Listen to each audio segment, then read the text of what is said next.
Hola, buenas tardes. Igual vamos a esperar un par de minutos a ver si se conecta un poco más gente, lo que vamos empezando. Bueno, mientras me presento, yo soy Joaquín Segura, soy artista visual, vivo en la Ciudad de México y hoy me invitó Aura Cultura para hacer una visita de estudio virtual a través de su programa de estudio de vistas en cuarentena. Y bueno, entonces el día de hoy voy a compartir un poco algunos proyectos anteriores en los que he estado trabajando. Voy a mostrar, vamos a hacer un recorrido breve por el espacio de trabajo, que en mi caso está en casa.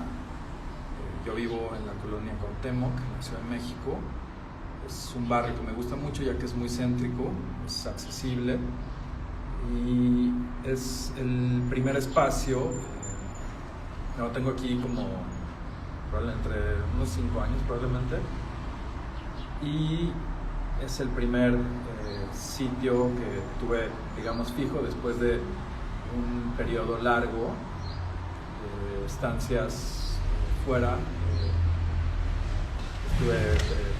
Pasé por distintas ciudades, estuve trabajando en distintos sitios, estuve base en Guadalajara. Para mí fue también importante pues no sé, animarme a hacer este tipo de actividad, porque era algo a lo que no estoy del todo acostumbrado. Entonces para mí era pues, interesante probar el formato. No considero que mi práctica artística, los procesos que sigo, la manera en que trabajo sea necesariamente un trabajo de estudio. En todo caso, creo que se relaciona más con la idea de post-estudio, esta que manejan mucho los gringos, por ejemplo. No estoy, por el tipo de práctica que llevo, no necesito propiamente un espacio físico de producción. Durante muchos años trabajé fuera, entonces me acostumbré a no tener un espacio fijo. En este tiempo tuve espacios de trabajo temporales en ciudades como Los Ángeles, Nueva York, Praga, Utrecht, Barcelona, y me acostumbré a una movilidad amplia. Entonces, después de unos 8 años aproximadamente de trabajar de esta manera, pues me acostumbré. Y ahora mi espacio de trabajo es dentro de casa. Les voy a mostrar un poco a Fernanda, mi pareja, que está detrás, me está ayudando está ayudando con la cámara. O sea, al rato se ayudará. Esta es nuestra casa.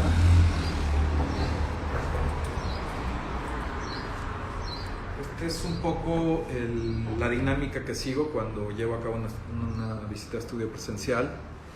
No me gusta entrar de inmediato a hablar del trabajo y a sentarnos frente a la computadora, que básicamente es la manera en la que llevo a cabo los estudio visits. Prefiero cuando alguien viene, ya sea otro artista, algún curador, alguna persona con la que estoy hablando para determinado proyecto, antes de eso hablamos durante un buen rato y ahí vamos identificando algunos temas a partir de los cuales podría llevar la discusión, y es algo que me sirve mucho también para establecer un ánimo para la visita de estudio. En realidad este es el espacio, esta es la sala comedor de nuestra casa, el departamento. Ahí atrás pueden ver el espacio de trabajo de Fernanda. Fernanda es gestora, trabaja en el departamento de proyectos especiales del Museo de Arte Moderno. Ahorita tengo un poco invadida la casa, esta parte de la casa, pero bueno, en realidad aquí obviamente es donde comemos, donde me gusta convivir con trabajos que me interesan. Tengo una colección pequeña de obra. Hola Sharon, ¿cómo estás? Hola Invi. Esta es una obra de Luis Alfonso Villalobos, que es un artista tapatío. Creo que es importante que seamos, a través de estos intercambios, que es a partir del proceso a partir del cual me hago de la mayor parte de la obra que está en casa. Es una manera de convivir con la producción de artistas que me resultan interesantes, los cuales respeto, admiro y quiero personalmente. Hola Luis, ¿cómo estás? Vamos a ir, es un poco extraño, es la primera vez que hago una transmisión de este tipo, entonces vamos a hacer como pausas breves para igual revisar un poco los comentarios. Perdón si no puedo verlos de inmediato, yo no estoy tomando la cámara. ¿Quién te está grabando? Dicen que es muy guapa, y sí es muy guapa. Bueno, regresando, este es Luis Alfonso Villalobos, que es una obra con la que tengo ya, no sé, tal vez unos 6 años, y cada vez me gusta más. Por allá, en los muros está una escultura de Cristian Franco, que es uno de mis artistas favoritos de Guadalajara, y uno de los artistas más cercanos también, pues desde hace muchos años. Edgar Cobian está en otro de los muros. Estos 3 artistas, Edgar, Cristian y Luis Alfonso, son de Guadalajara. Guadalajara es una ciudad muy importante para mí. Es una ciudad a la cual le tengo una cercanía y un cariño muy grande. Es una de las ciudades más importantes en las cuales empecé a desarrollar mi práctica artística. Tengo una relación entrañable con la familia Shida desde hace ya aproximadamente 15 años. Fueron mi primera galería, sigo trabajando con ellos, y la relación ya se volvió casi familiar. Y bueno, saqué algunos elementos un poco aleatorios de la mesa y los puse en la mesa para que los fuéramos viendo antes de pasar al área de trabajo propiamente. Por este lado, en estos días tengo una obsesión un poco fija con el periódico, colecciono periódicos, soy un poco acumulador.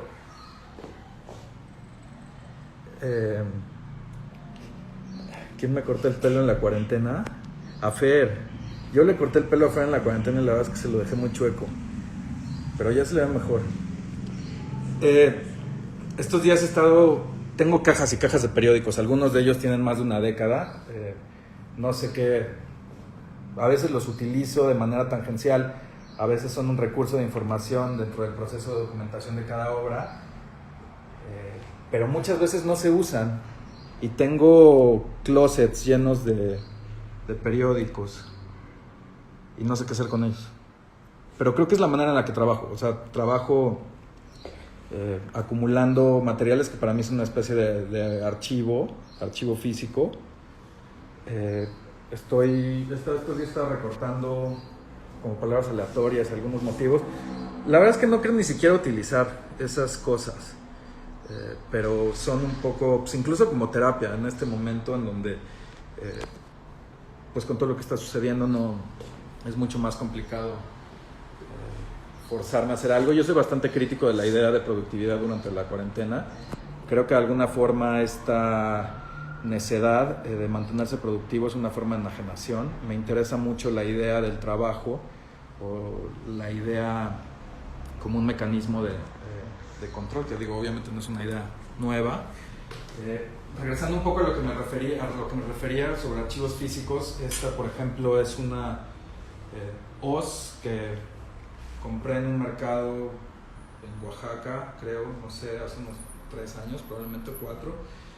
No sé qué hacer con ella, pero últimamente he estado pensando mucho en ella, entonces pues la observo, eventualmente haré algo o no.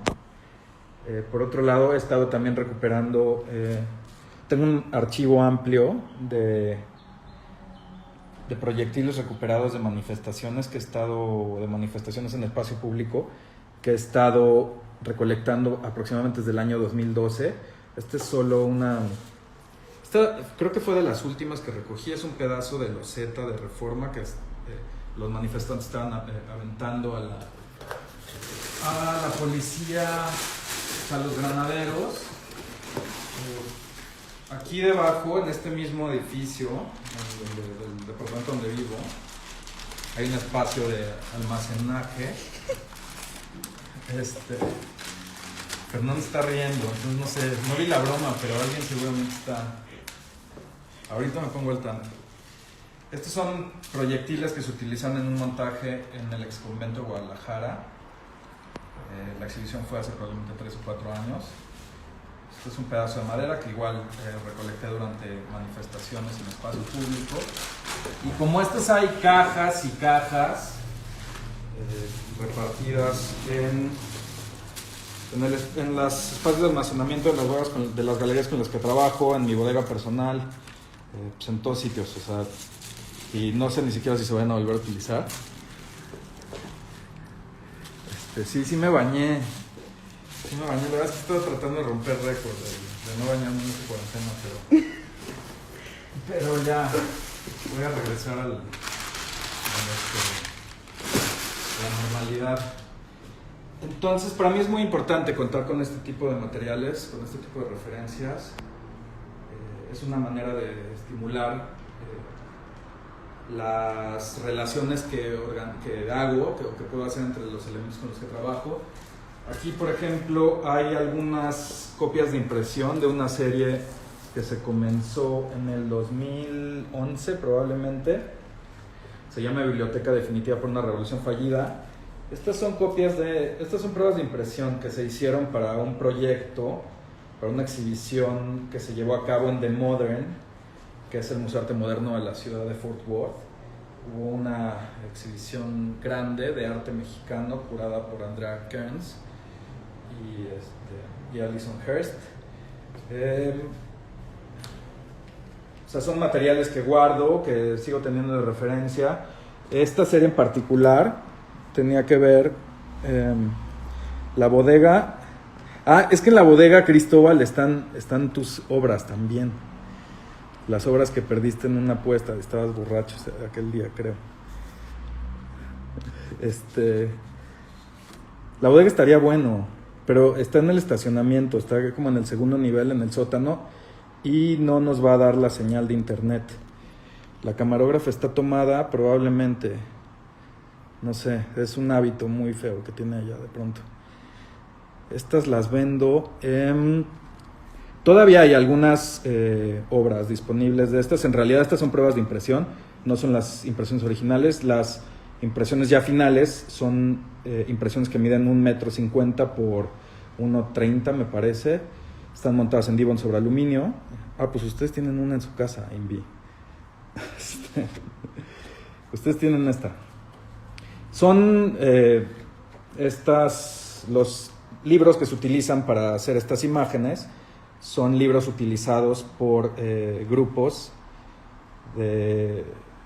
radicales de distintas épocas y de distintos sitios del mundo. Ahí está, mira, como la de ustedes, solo que la de ustedes sí está al tamaño como va. Y me interesaba mucho cancelar el contenido y ahondar un poco en la materialidad de los referentes con los cuales trabajo. En particular, creo que estoy muy interesado pues en algo que en algo que llamo o que para mí es fácil acercarme, como los procesos ontológicos del disenso. Me interesa mucho la materialidad, porque creo que las rocas o este tipo de libros son las expresiones mínimas del disenso y son constantes que van sucediendo en otros proyectos. Aquí hay generalmente son copias de época. Este libro, por ejemplo, es una primera edición en inglés del Libro Rojo de Mao, que son las 5 tesis de Mao. Ahí está.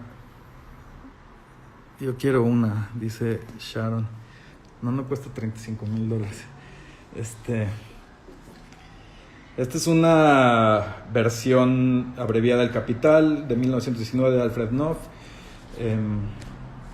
Esta es los textos de Lunabomber, me parece. Entonces me interesaba mucho la cancelación y estos son detalles, ¿no? Como las impresiones, pues como pruebas de color. Esta es a la dimensión real, ¿no? Son cortes que se utilizan en los laboratorios para ver el nivel de detalle. Esta ya les dije. Esta es parte de una instalación que hice durante una de mis estancias en Corea últimamente. Estoy un poco obsesionado con Corea desde hace unos años y durante mi primera estancia larga había estado siguiendo los conflictos políticos que están sucediendo conforme a los escándalos a la deposición de Park Geun-hye, la deposición de Park Geun-hye de la hija de Park Chung-hee, que es uno de los dictadores militares de Sur Corea después de la división al terminar la Segunda Guerra Mundial. Y entonces, pues, cuando pasemos al espacio de trabajo les puedo enseñar imágenes completas. Aquí me interesa un poco enseñarles elementos a partir de los cuales son claves, digamos, a partir de los cuales voy estructurando ya las obras terminadas. Estas no son obras terminadas. Estas son una excepción, estas sí son obras terminadas. Estas son 2 pinturas muy recientes. Digo, aquí creo que es importante mencionar también que trabajo con un equipo de colaboradores más o menos fijo.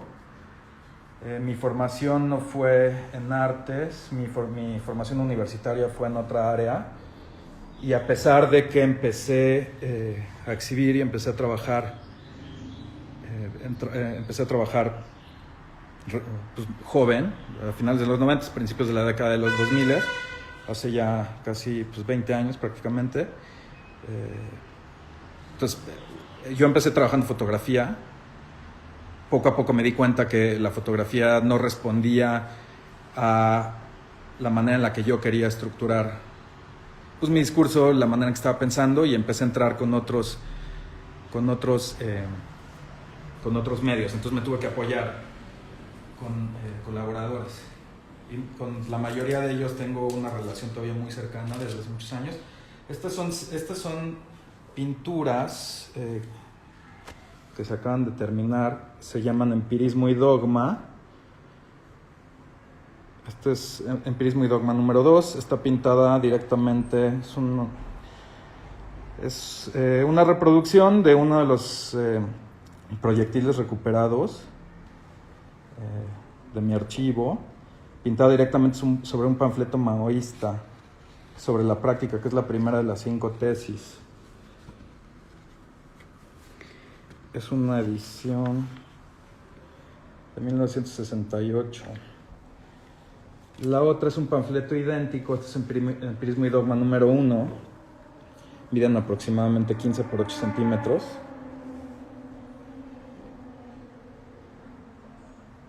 ¿Cuál es la técnica de esas 2 piezas? No, es acrílico sobre papel. Y bueno, esta serie todavía va a seguir creciendo, los panfletos son idénticos. Trabajo mucho con anticuarios, con tiendas que trabajan en este tipo de materiales. Entonces me voy haciendo allí en el espacio de trabajo saqué una buena cantidad de otros documentos y podemos ir viendo otros ejemplos a partir de los cuales trabajo. Aquí, estos no son míos, pero no quería, los teníamos afuera porque antes de la cuarentena estamos pensando en enmarcarlos. Me gustan muchísimo, creo que, y los tenemos afuera porque estamos buscando el espacio. Son unos dibujos de Dulce Chacón que la verdad es que soy muy fan. Bueno, Dulce ya estuvo por aquí. De hecho, ella fue un poco la que me animó a hacer esta visita, ¿no? Entonces, bueno, por aquí hay otros. Estas son copias de material que estuve recopilando. Estos son algunos carteles que estuve recopilando durante la Revolución de las Velas, la Revolución de la Vela, que fue el proceso de deposición de Park Geun-hye por corrupción hace un par de años. Esta hija de la presidenta surcoreana, hija del dictador militar. Y durante esa estancia estaba muy interesado también en el conflicto, en la situación sociopolítica de la península después de la guerra de Corea, después de la división del Paralelo 38, cuando Stalin acordó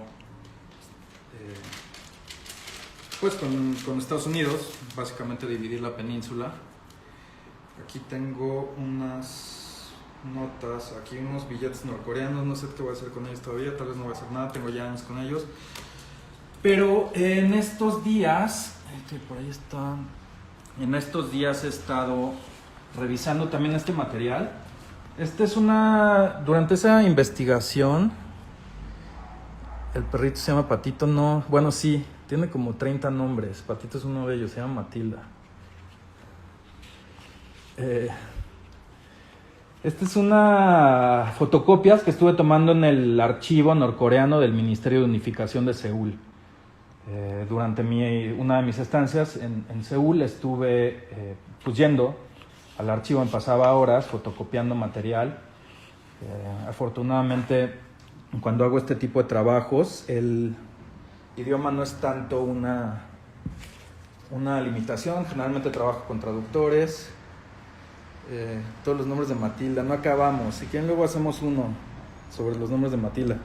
Y encontré, y bueno, estas en realidad eran pues fotocopias, tamaño tabloide, sobre documentos,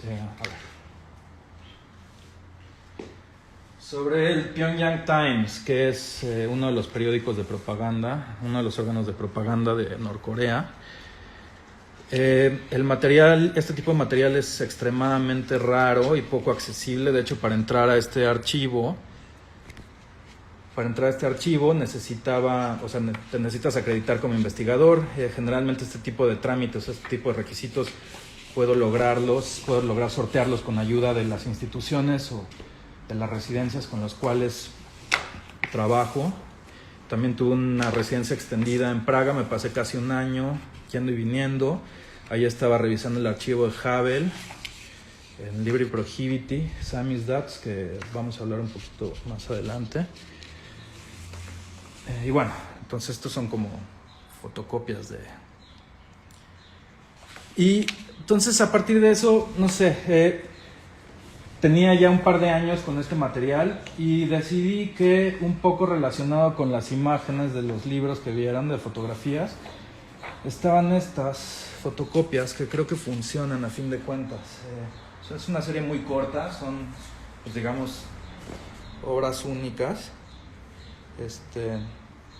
Esta se llamaba, en particular, esta serie de fotocopias que recuperé después de 3 años, se llamaba Si alguien pregunta dónde radica la fuente de nuestra fuerza y cuál es la clave de nuestra victoria, responderemos sin dudarlo, que es una cita de un discurso de Kim Jong-il. De Kim Jong-il. Me confundo con todos los Kims. Y bueno, entonces, por acá está el espacio de trabajo propiamente. Hay algunas obras más de artistas, como les decía, que son familiares. Esta es una obra de Joshua Ocon, de 1997, que se llama Cockfight. Esta es una pintura de Rubén Gutiérrez. Es una pintura de Enrique Hernández, otro artista de Guadalajara, que me interesa mucho. Aquí hay algunas cosas más. Está una serigrafía de Federico Martínez Montoya. Está una obra de Tony Garifalakis, que es un artista australiano que es muy cercano a mí. Yo he trabajado en proyectos, y esa es la Galería de los Malos. Está Drácula, está Mao, está el Papa Francesco con un gorrito, está Tito, que está volteado porque Tito era particularmente malo. Está Ceausescu, está Marx, está una matrioshka de Stalin y más líderes soviéticos atrás, un muñeco Sarkozy, un muñeco vudú Sarkozy, un pez de Richard Nixon y otro de Ronald Reagan, y 2 trolls, uno de Kim Jong-il y otro de Donald Trump, y estos son como unas figuritas de soldados norcoreanos y surcoreanos. Pues aquí voy a mostrarles primero algunas publicaciones en las que he trabajado.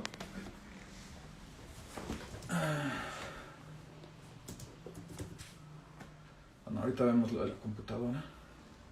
Baja la luz. Estas son algunas publicaciones que saqué para mostrarles, que son como parte de mi archivo, que trabajo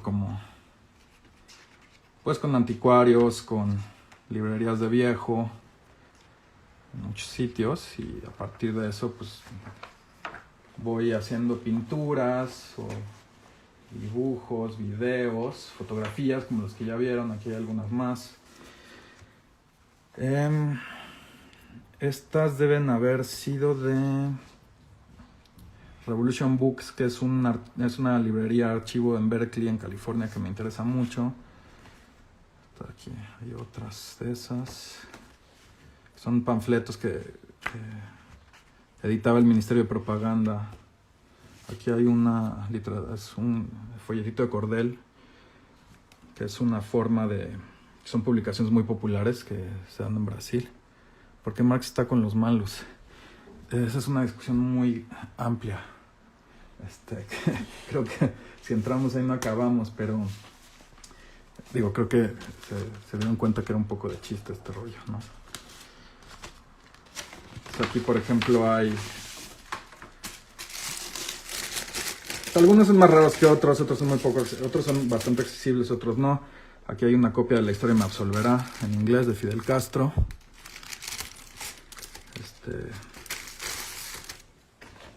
Aquí hay una copia de Trabajo Salariado y Capital.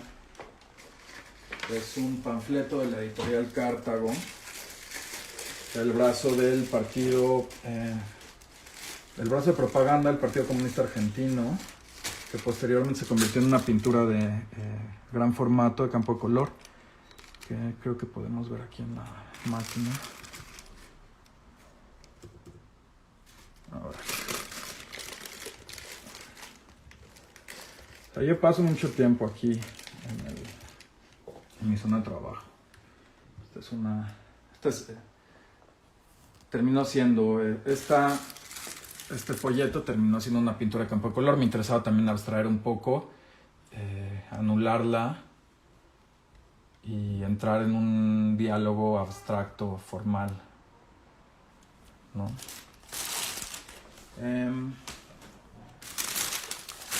Aquí hay una pintura del 2014 que se llama Rana Plaza, que fue una comisión de un proyecto curatorial de Ariadna Ramonetti para la Fundación Luciano Benetton. Entonces yo decidí, aquí es un vínculo, es un hipervínculo que está serigrafiado directamente sobre el lienzo. Ese hipervínculo llevaba, ya no está activo, llevaba a un documento en donde se solicitaba a compañías como Benetton tomar responsabilidad de su implicación en el episodio de Rana Plaza, que fue un derrumbe de un edificio en donde se albergaban maquiladoras de ropa. Murió mucha gente y bueno, fue un episodio bastante traumático. Me interesan este tipo de detalles, de historias que probablemente se perderían si fuera de otra manera. Y como este tipo de cosas, hay mil, o sea, hay cajas llenas de este tipo de materiales. Este lo conseguí probablemente en un archivo, en una librería en Nebraska, creo. The Prime Source of the Development of Soviet Society. Me interesa mucho la propaganda, me interesan los rastros, me interesan los vestigios, me interesan los procesos de conformación ideológica. Entonces, a partir de esto, para mí es una manera que me resulta muy fértil.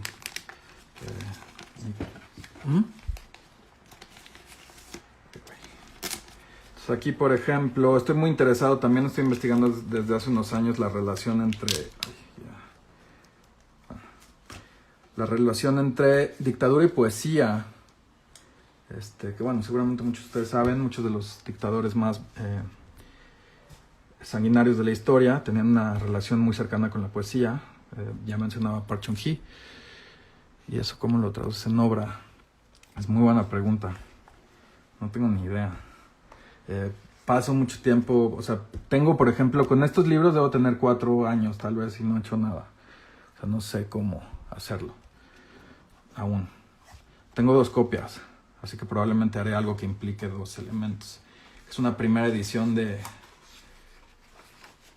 inglés de poemas de Mao, que es hermoso. O sea, si pueden ver, esto es como... Pues esto está separado. Mao era calígrafo. Y digo, se preciaba de ser un poeta brillante.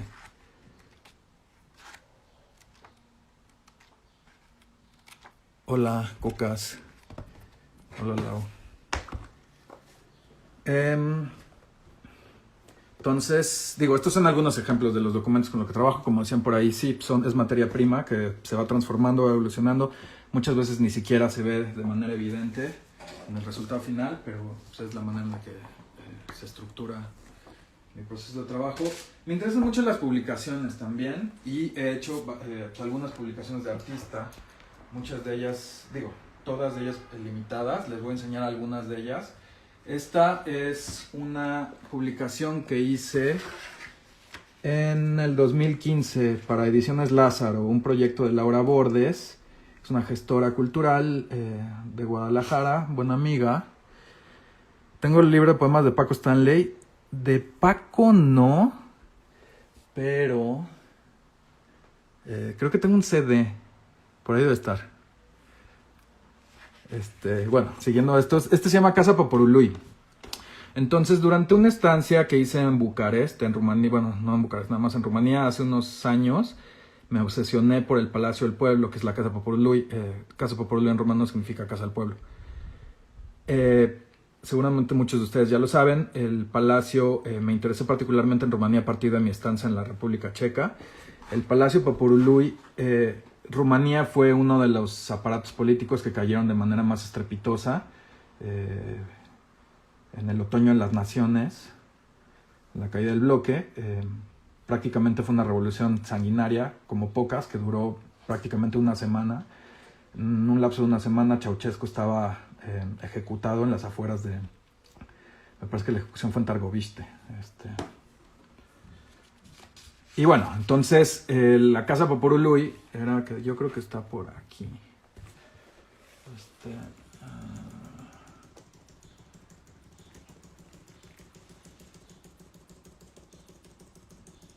Creo que no sé cómo vamos viendo tiempo. Esta es la Casa Poporului.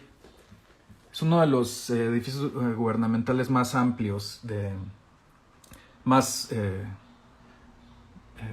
grandes de todo el mundo. En términos de volumen, incluso la pirámide de Giza es menos voluminosa que el Palacio del Pueblo. Se demolieron, estos son 10 kilómetros cuadrados en el centro histórico de Bucarest. Se desplazaron 20,000 familias, me parece, fue una cosa monstruosa. Está completamente hecho en mármol, entonces ese hecho me obsesionó al punto de que después de un proceso de investigación pude ubicar una de las canteras a partir de las cuales se extrajo el mármol. La cantera con la que di estaba ubicada en un pueblo muy remoto que se llama Borsec, que estaba, me parece que eran unas 8 horas, tal vez en tren desde Bucarest. Es en la puerta de los Cárpatos, pues en Transilvania, y viajé hasta ahí. Hice un proyecto que tenía que ver con la ejecución. Esta es una ejecución de Elena, es la ejecución de Elena Ceausescu y de Nicolás Ceausescu. Elena Ceausescu, la esposa de Ceausescu. Es un video de 9 canales en donde a partir de... Esto lo pueden ver en Vimeo. O sea, si me buscan como con mi nombre, Joaquín Segura, en Vimeo, les deben salir los vínculos y está todo abierto. Si les da como más curiosidad. Igual vamos más rápido. Entonces, bueno, para hacer la historia corta, recogí 30 kilos de mármol, me robé 30 kilos de mármol de la cantera abandonada. La cantera se cerró cuando cayó el bloque y luego me traje el mármol a México. Un poco de contrabando también. Me traje unas ramas de magnolia de Seúl, no sé. Entonces hice como unas fotos de donde se van desvaneciendo los rastros con los fragmentos de mármol. Esta fue una edición, un tiraje limitado de 50 copias para Ediciones Lázaro. En ese mismo ánimo, aquí hay otra publicación que se llama El Poder de lo Sin Poder. Es una publicación que hice con una editorial independiente muy pequeña que se llama Sweet Children, pero que trabaja con artistas que me interesan mucho. Estas son 60 copias limitadas. Estas son copias que tengo ya de archivo prácticamente y se acabaron todo. Y esto documenta el proceso de trabajo que hice con un samizdat. del Poder de los Sin Poder. El Poder de los Sin Poder es un texto seminal de Václav Havel, que fue, pues digamos que el arquitecto de la liberación checa, o checoslovaca en ese momento. Samizdat eran publicaciones a partir de eran como los fanzines de la época, la cual los disidentes se iban comunicando, iban desapareciendo. Y bueno, estos son 60 copias. Este se llama Las políticas del autosabotaje. No me acuerdo ni cuántos se hicieron. Este lo hice yo creo que en el 2012. Este traía un póster.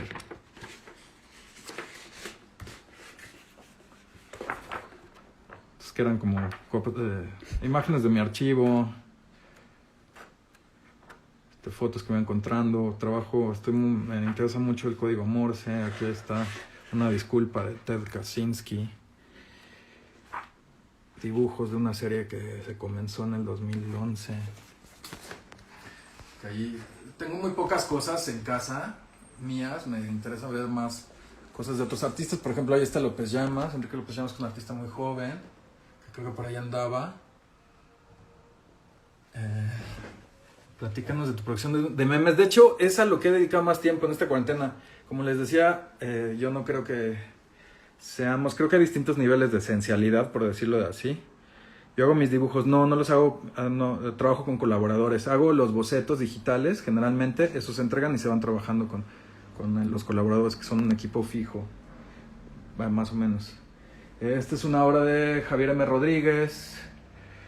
Me gusta muchísimo, que es una estampilla que me regaló Mark Feary, el director de Gertrude Contemporary, después de mi exposición del 2017 con Tony Garifalakis. Esta es la invitación de mi primera exposición individual en Europa. Ya no me acuerdo cómo se llamaba.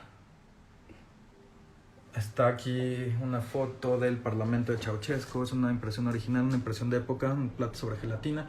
Aquí hay un fragmento del alambre púas de la frontera entre Corea del Norte y Corea del Sur. Ahí hay una plancha de estampillas de Tony Garifalakis. ¿Qué onda, Meir? ¿Cómo estás? Les mando abrazos y besos a todos. Aitán también. Ya, Edguise, a ti. Manda saludos al Sistema Nacional de Nenes. Hola, nenes. Pero ya le cambiaron el nombre, ¿no? ¿Cómo se llamaba, Cocas? El nuevo nombre, no me acuerdo. Es por ahí, hay un póster de Yoshua Kon también. O sea, según yo me iba a dar el tiempo como para enseñarles muchas más cosas. Más bien, si quieren, terminamos de ver estas publicaciones rápido. Esta es otra colaboración que hice con Jesse Levo para una exposición en un espacio independiente. Tengo un archivo de toda mi obra. Pues está la página internet a la que pueden entrar. Ahí hay PDFs descargables. No tengo digitalizado los materiales con los que trabajo. Pero bueno, o sea, si hay algo en particular que les interese, pues también está el contacto y en la página de internet, y a partir de ahí nos podemos comunicar. Esta es otra publicación pequeña que hice con Jesse Levo. Me enseña más. Esta es una publicación que hice para mi proyecto con Víctor Palacios para Batiente. Platícanos de las pedas en Guadalajara. No acabamos, igual. Guadalajara acabó con mi hígado. Ya no puedo beber como esos días, pero los extraño mucho. Mi máscara de Michael Myers. En un tiro gana Myers o Jason Voorhees. Está complicado. A ver, entonces esta es la publicación que hice para acompañar un proyecto que se llama Mi Intervención en Batiente. Proyecto curatorial de Víctor Palacios en Casa del Lago. Se llama ¿Qué hecho Dios? Donde hice fue básicamente hacer una bandera mexicana con fragmentos de mantas recuperadas, que es otro de los materiales con los cuales he estado trabajando ya desde hace un muy buen rato. Y son mensajes Morse de consignas que fui anotando y recuperando en las calles. Este tiene pedazos de mantas, de las mantas con las que se fueron recuperando, que es otra serie de trabajo que se llama Ejercicios de Mutismo Selectivo, en donde cancelo con pintura blanca las consignas, las mantas de las consignas, y luego se hacen una especie de esculturas que van a muro. Esto fueron 200 ejemplares, este es el número 100. Y bueno, está como completamente blanco por fuera. Es un proyecto que me dejó muy satisfecho. Esta es una publicación que coordinó que hizo Tony Garifalakis para un proyecto que tuvimos en Melbourne en el año 2010. Este es una especie de formato donde se simulaban documentos secretos. Cada artista de la exposición tenía uno de los fascículos. Está Alain de Klerk, Tony Garifalakis, Joaquín Segura, Ewout van Rijn, que es un artista holandés, y Jean Susplugas, que es francesa como Alain. Aquí tenía otra publicación. Yo diseño la mayor parte de mis publicaciones, me gusta mucho esa parte. Esta publicación la diseñé en ocasión de mi proyecto del 2015 en Exterés Arte Actual, curado por Pedro Ortiz Santoranz. Es una publicación que me gustó mucho cómo quedó. Tiene un texto de Pedro, tiene una entrevista que disfruté mucho haciendo con Daniel Garzos Aviaga, un texto de María Virginia Jagua. El 15 de marzo de 2018, creo que bebí de más y acabé con betún de un pastel de Hulk en el pelo.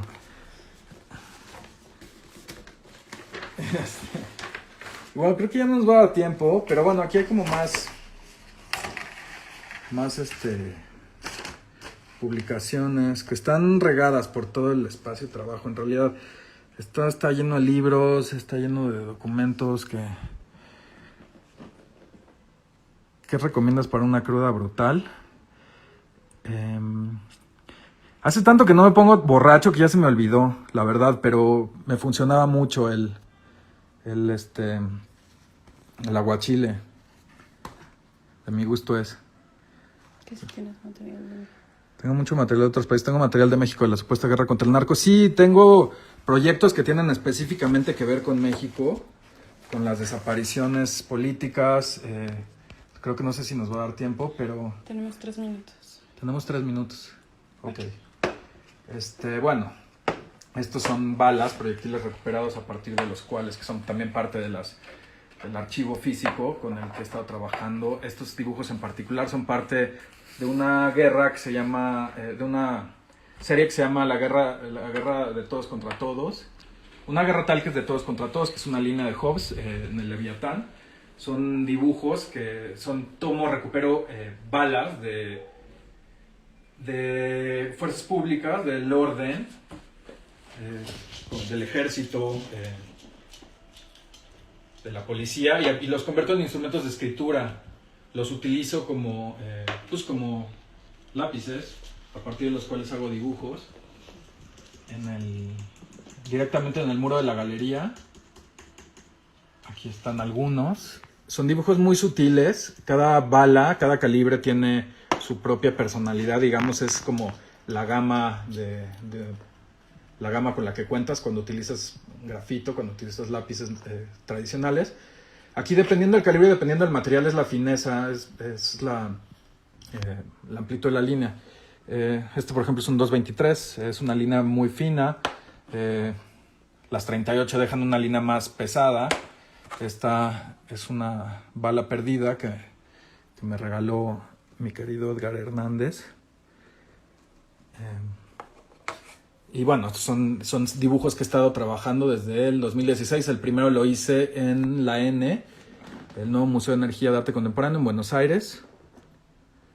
Son dibujos muy sutiles en realidad. Esto que ven no es, son los registros directos del muro, no son los dibujos vectoriales. Trabajo a partir de los dibujos vectoriales que luego se proyectan y se van trazando con las balas mismas, ¿no? Entonces el montaje es muy limpio, muy sutil. Esta es una imagen de mi exposición del 2018, Teatro de Operaciones, en colaboración con Enrique Jessic, que es otro amigo, artista muy querido y inmensamente respetado.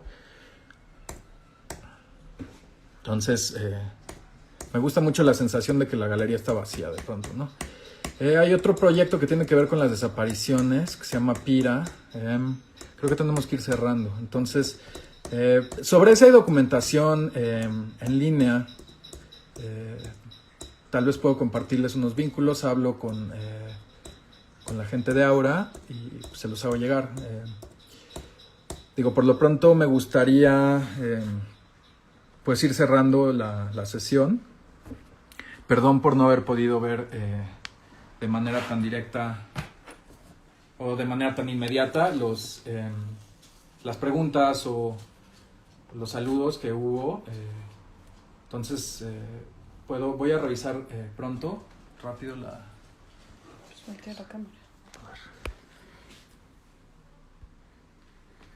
Adiós, Fer. A ver, ¿los cuerpos de obra son ilimitados o cómo decías cuando terminan? Tengo una atención muy... mi atención... tengo problemas de concentración, entonces me cuesta mucho trabajo cerrar algo. Entonces hay cuerpos de trabajo que siguen abiertos después de 10 años. A ver, ya están los saludos al sistema de nenes. Sí, el submarino amarillo está arriba. También está arriba Michael Myers con un fez.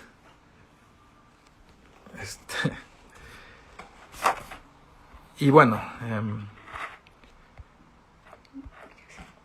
creo que,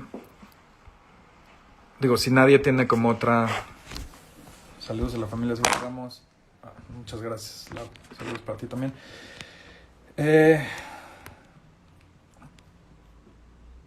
Gabo, ¿qué onda? ¿Cómo estás? Te mando un abrazo, les mando un abrazo a los dos. La camarógrafa ya salió, está acá. Y bueno, entonces, pues nada, les agradezco mucho el tiempo y la atención y pues nos seguimos viendo. Pues gracias a Aura, gracias a todos ustedes y pues seguimos en comunicación por redes sociales y espero que nos podamos ver en alguna exhibición física próximamente. Entonces, muchas gracias. Nosotros los queremos a ustedes también, Benji. Sí, Sharon sí preguntó algo serio. Besos, Yolanda. Gracias a ti, Iván. Te mando un abrazo. Vi la tuya también. Gracias, Alonso. Gracias a todos. Bye. Todas.